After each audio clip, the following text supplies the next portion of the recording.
Hello again, and welcome to another episode of Test Chamber. I'm your temporary host, Jeff Cork, joined today with Kyle Hilliard. Hey, how's it going, Jeff Cork? I said with.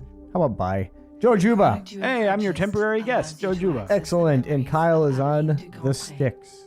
So, yeah, we've got Assassin's Creed Liberation here. This one is sort of set up as, because we just saw like the Abstergo logo there. The premise for this one, like the other ones have like Desmond sort of guiding it. The idea for this one is that like this is a product made by Abstergo for Templars to use to sort of see things from the Assassin's point of view or something, but still make the Templars look good. Yeah, actually, I kind of had a question about that. I mean, this might be spoilers, so you can cut me off if it needs to be cut off. But like, is Aveline, like, is she a descendant of somebody, or an ancestor of somebody? Or? They pretty much take the modern day timeline out of this completely. So all like those questions really aren't relevant. It's just the idea that it's, this is a piece in history that for some reason the Templars wanted their like trainees to see. And where are we? Nolans. Yeah. Thanks, Big Kyle. Easy. The Big Easy. Yep. So this is the young version of the heroine Aveline. And yeah, in this sort of, we're just going to go through a little bit in the intro here. Kyle is chasing some chickens. Yeah, doing the old chicken chase. But I mean, you can see from the way the city is set up and all of that like unlike some previous handheld Assassin's Creed games, this one actually is like trying to be a real Assassin's Creed game. It's not, the cities aren't like hilariously sparse, and it's not some like 2D platformer or something. Like it's a real Assassin's Creed game, though. Like I said in my review, which you can read on the site if you're interested, it's not exactly a great Assassin's Creed game, but it is ambitious. So can you delve into that a little bit? What keeps it from being a great Assassin's Creed game?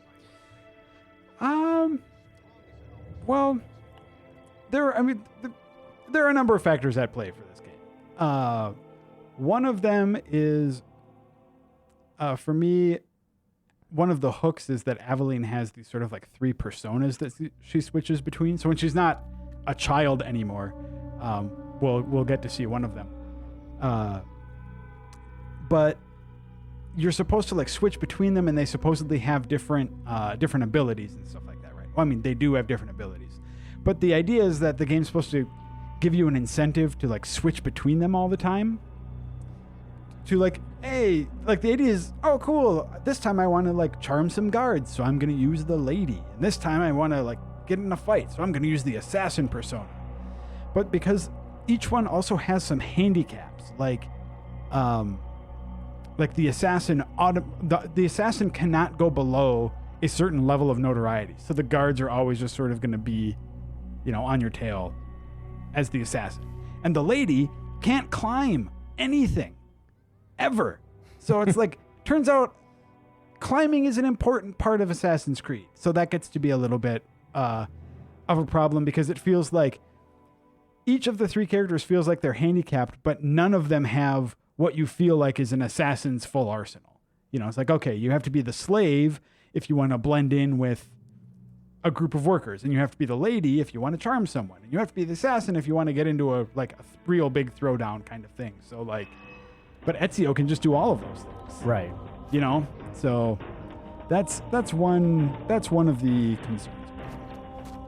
But I mean, it does, if you've played any Assassin's Creed 3, you can see from what's going on the screen there that like it does borrow a lot from that combat system.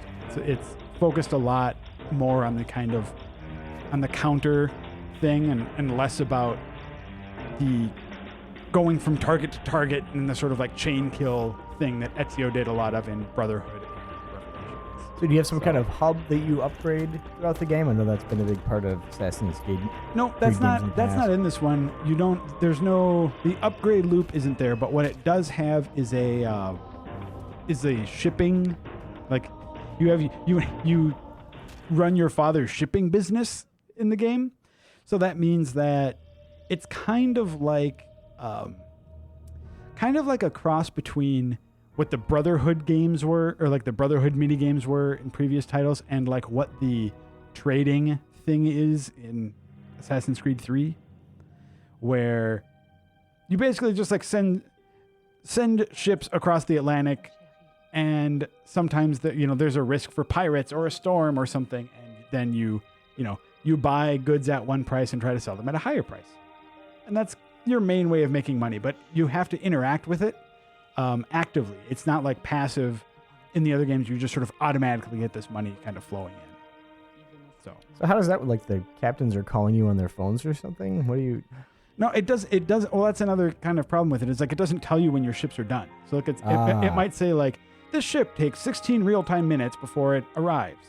But you never get a notification, so you just kind of have to stop back at your headquarters frequently to like manage that stuff. So anyway, but I don't want to dwell on the negative of it completely either, because like I think, if you look at it, I think it's a pretty visually impressive game. It's got some graphical glitches here and there, but I mean, it looks like an Assassin's Creed game. Yeah. It generally plays like an Assassin's Creed game, combat-wise and stuff like that. The story, I mean, it's where the story falls a little bit short. Aveline isn't exactly like, her quest isn't as focused or enthralling as like Connor's or Ezio's or anything like that. Does she have a place within the larger lore, or does it just feel like it's something that happened, but it doesn't really matter? I want to say that it matters a lot, but it doesn't. It is something that like fans of the Assassin's Creed series will definitely appreciate just the sense of the world and the way it kind of builds on the mythology, but it's not like it fills in some big gaps. It's not like, hey, you always wondered about blank and this game gives you the answer. Because, it just doesn't really happen. I just jumped off a building and died immediately, right as we started getting into the climbing. So it has ragdoll physics. You can confirm that. Yeah, it's funny because one of the things we've been talking about on the Office of Assassin's Creed 3 is it kind of has a little bit of a slow start. Mm-hmm. But this, you're just kind of like, you're Aveline, you're an assassin, go for it. You know what I mean? Yeah, you're a child for like 2 minutes. Yeah, and that's kind of the price you pay for this game too, in the sense that like this just kind of throws you in the story and you don't get a good sense of who's who and what's happening or why. Whereas obviously Assassin's Creed 3 starts a little slower, but when it picks up, it's built a good foundation for itself. And this one seems to be geared a little bit more towards the. I mean, I don't know what I necessarily think about the idea that portable games need to have quick, easily digestible missions. I mean, like. I think most people around here are not like playing it on their 10-minute train ride or anything. I think people are interested in a more involved sort of thing. But I feel like part of the way this game is sort of structured is to accommodate maybe a little more drop in, drop out kind of style. Yeah, I hope this video conveys it, because it really is a very nice looking game. Yeah, it's too bad we have to sort of do it the way we're doing it, but. Yeah, but as you can, that little pan right there, I mean, like you just got, this is a full city, you know what I mean? Like you really got a good look at what it looks like and climbing, and I mean, it feels like an Assassin's Creed game, which is great. Yeah, the controls are identical. Yeah, pretty much. I mean, they're pretty similar. It takes a lot of cues from Assassin's Creed 3, like I said too, in the sense that like you don't need to hold the trigger and press X to run forward. You just hold the trigger, which is one of the changes they made for 3. So things like that. New Orleans isn't the only place that you go. You also go to, there's like a bayou that's kind of like the frontier in Assassin's Creed 3. It's sort of it's a less populated, more wild kind of area that you spend a fair bit of time in. And then you go to a couple other locations that are kind of spoilery, so I don't want to say too much about them. But, New Orleans is definitely the primary setting, but it's not the only place that you spend your time. Is there anything else you want to bring up, Joe? The other main thing, and one of my bigger complaints about the game too, is that for a Vita exclusive, I found the Vita specific controls to be broken in most cases. Like, not just, that's kind of a tacked on gimmick. Like, There's one point where you like open up letters and you have to like hold them up to a bright light to sort of see, I don't know, the embossed image on it properly or something. And like I held it directly up to the sun. I held it an inch away from a light bulb in my house. It just seems completely unable to like detect light. There's a part where there's like, you know those sort of ball, like rolling ball mazes. Yeah, right? little labyrinths. Yeah. There's something like that supposedly uses the tilt function, but it is so unpredictable and weird that it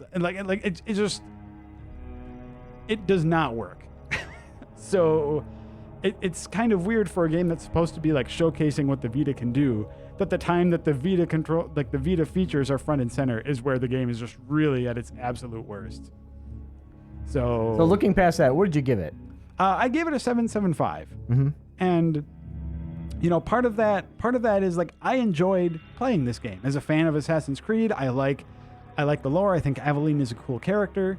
The missions could use a little more variety. They do a lot of the sort of standard follow this person, kill this person stuff. There aren't a lot of moments that when you finish playing you'll be like, oh yeah, that part was awesome.